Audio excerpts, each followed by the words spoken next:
સોનાએ સમાજમાં કર્યો છે સુધારો। સાંભળવામાં તમને નવાઈ લાગશે, પરંતુ આ વાત સાચી છે। વૈશ્વિક સ્તરે જે પ્રમાણે સોનાનો ભાવ વધી રહ્યો છે તેને જોતા એક પ્રતિષ્ઠિત સમાજે આવકારદાયક અને લોકોના હિત માટેનો નિર્ણય કર્યો। અમદાવાદ શહેરમાં વસતા રબારી સમાજના 14 પરગણાએ લગ્નમાં 15 તોલા જેટલું સોનું આપવાની પ્રથા હવે દેવ દિવાળી પછી બંધ કરી દીધી છે।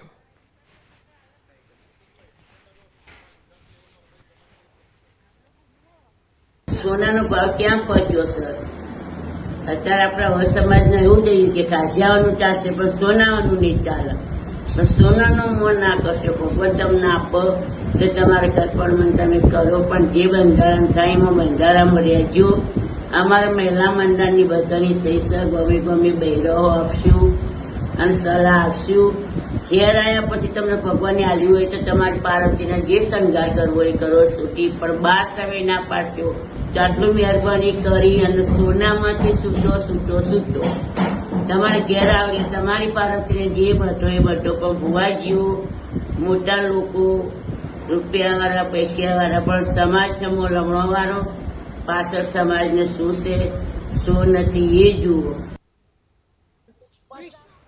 સમાજમાં વ્યાપેલા કુરિવાજ પર સદંતર પ્રતિબંધ લાદવા સમાજના અગ્રણીઓ એકત્ર થયા હતા।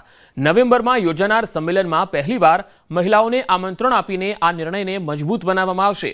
આ નિયમ સમાજના જે લોકો તોડશે તેને સમાજના પંચ દ્વારા દંડ કરવામાં આવશે। સમાજની મહિલાઓ દ્વારા આ નિર્ણયનું સ્વાગત કરવામાં આવ્યું।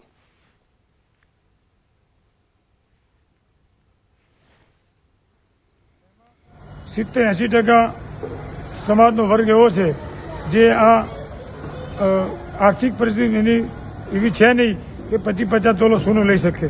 એટલે પોતે શું કરે, પોતાની પ્રોપર્ટી, કોઈ જમીન, કોઈ આર્થિક આગુબાજુ વ્યવહાર કરી અને વ્યવહાર સોનું ખરીદે છે અને પ્રથામાં ઊંડો ઉતરી ગયો છે।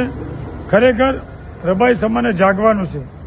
આના માટે ઘણા બંધારણ થયા છે, પણ કોઈને થોડા પાળ્યા છે, થોડા નથી પાળ્યા।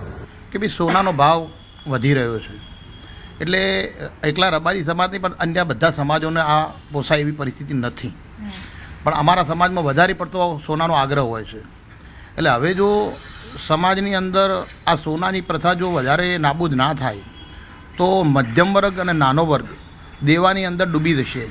અને અત્યારે 25 તોલા 50 તોલા આ રબારી સમાજમાં બધું ચાલે છે, તો હમત લાઈન પૂરું કરવાનું અમારે। હવે નરમ ગરમ હોય એ ત્યાંથી લાઈન છોકરો પરણાવે। સોનું તો ખરેખર હાલ એના ભાવ ખૂબ જ વધી રહ્યા છે, જે જોઈને આપણે સમાજમાં એક સુધારો લાવવાની ખરેખર જરૂર છે કે જે સોનાની પ્રથા છે હું એવું નથી કહેતી કે સાવ એને બંધ કરો, કારણ કે એના સાથે પણ એક સાંસ્કૃતિક જોડાણ છે, લાગણીઓ છે, એટલે પણ એના માટે એક મર્યાદા કે એક લિમિટ નક્કી કરવી જોઈએ। તો રબારી સમાજમાં ખોટી પ્રથાની નાબૂદી માટે છેલ્લા 2 વર્ષથી ચર્ચા વિચારણા ચાલતી હતી। તેમાં પણ જો વાત સોનાની કરવામાં આવે તો મધ્યમ વર્ગના લોકોને સોનું ખરીદવું પોસાય તેમ નથી। લગ્નમાં સોનું ખરીદતા તે બોજ નીચે દબાતો જાય છે। તેથી જ સમાજે આ નિર્ણય લીધો અને સમાજના લોકોને આ નિર્ણયમાં સાથ સહકાર આપવા અપીલ કરી છે।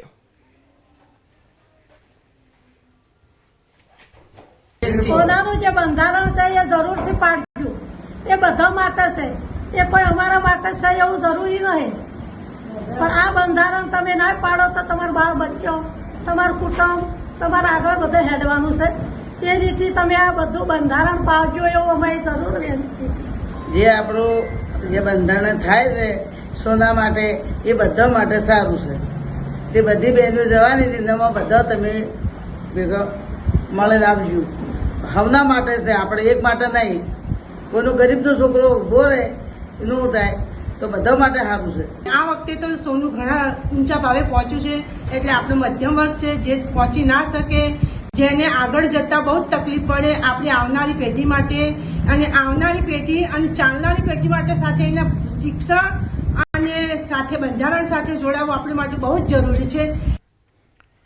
સીએમ ભૂપેન્દ્ર પટેલ જૂનાગઢના પાણીધ્રાની મુલાકાતે પહોંચ્યા હતા. સીએમએ માવઠાગ્રસ્ત વિસ્તારની મુલાકાત લીધી.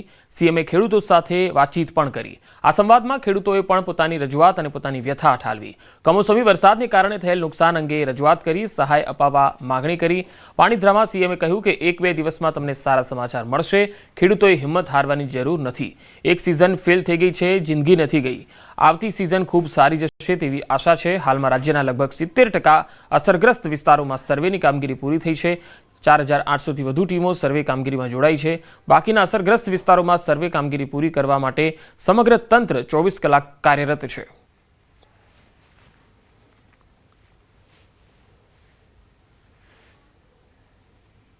પરિસ્થિતિમાં બધા જોડે રહેવાનું, એટલે એની મેથી બહાર નીકળી જવાય.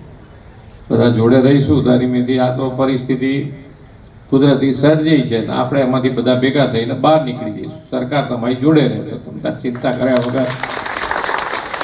એમાં સરકારે બધું જોઈ લીધું છે, અમારા મંત્રીશ્રીઓ બી જઈ આવ્યા છે, એટલે જેટલું બને એટલું વહેલું તમને 1-2 દિવસમાં આનું શરૂ કરી દઈશું. તમે આવી રીતના માંડવી પણ થઈ ગઈ તો હવે અમને કઈક ટેકો આપો અને અમે 1 વર્ષ સુધી આવી રીતના જીવી શકીએ એવું અમને સરકાર એક મદદ કરે.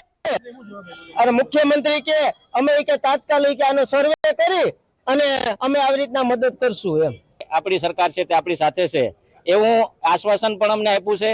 અને ટૂંકા જ સમયની અંદર સાહેબે એવું વચન આપ્યું છે કે ટૂંકા જ સમયની અંદર તમામ ખેડૂતને જે કાંઈ ગવર્મેન્ટ નક્કી કરશે સહાયની યોજના સહાય તે તાત્કાલિકના ધોરણે પ્રત્યેક ખેડૂતના ખાતામાં તાત્કાલિક જમા કરવામાં આવશે.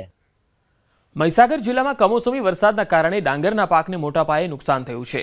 હાલ રાજ્યભરમાં પાક નુકસાનના સર્વેની કામગીરી યુદ્ધના ધોરણે ચાલી રહી છે. ત્યારે જિલ્લા ખેતીવાડી વિભાગ દ્વારા 383 ટીમો બનાવીને સર્વેની કામગીરી કરાઈ રહી છે. ખેતીવાડીની ટીમ દ્વારા સર્વેની 85% કામગીરી પૂરી થઈ ગઈ છે. મોટાભાગના ગામોમાં સર્વે પૂરો થયો છે અને ટૂંક સમયમાં સરકારમાં રિપોર્ટ રજૂ કરવામાં આવશે.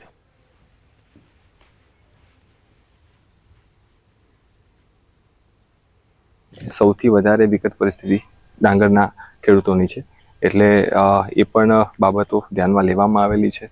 અને મોટાભાગે 80થી 85% જેટલો સર્વે અત્યારે પૂર્ણ થયેલો છે અને ટૂંક જ સમયમાં આ સર્વે પૂર્ણ કરીને સરકારશ્રીમાં રિપોર્ટ રજૂ કરવામાં આવશે. મહીસાગર જિલ્લામાં ગત રાત્રિના રોજ જે વરસાદ છે તે ખાબકી રહ્યો છે, ત્યારે હજુ પણ જે વરસાદ છે તે સતત ચાલુ જોવા મળી રહ્યો છે. દ્રશ્યો બતાવી રહ્યો છું. હું પહોંચ્યો છું લુણાવાડા તાલુકાના નાની દેનાવાડ અને મોટી દેનાવાડ ગામે, કે જ્યાં દ્રશ્યો બતાવી રહ્યો છું. ખેતરોની અંદર કલાકોથી જે વરસાદ પડી રહ્યો છે તેને લઈને પાણી જોવા મળી રહ્યું છે.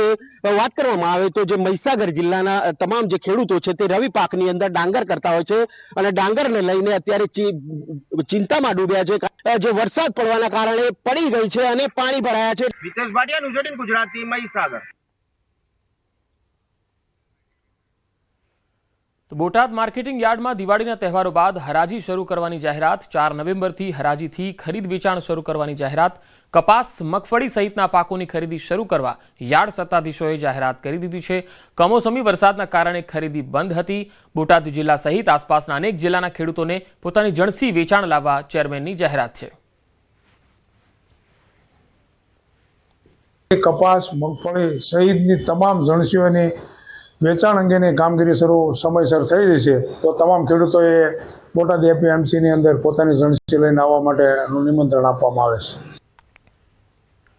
ICAI દ્વારા લેવાયેલ ચાર્ટર્ડ એકાઉન્ટન્ટની પરીક્ષાનું પરિણામ જાહેર થયું છે. CA ફાઉન્ડેશન, ઇન્ટરમીડિયેટ અને CA ફાઇનલની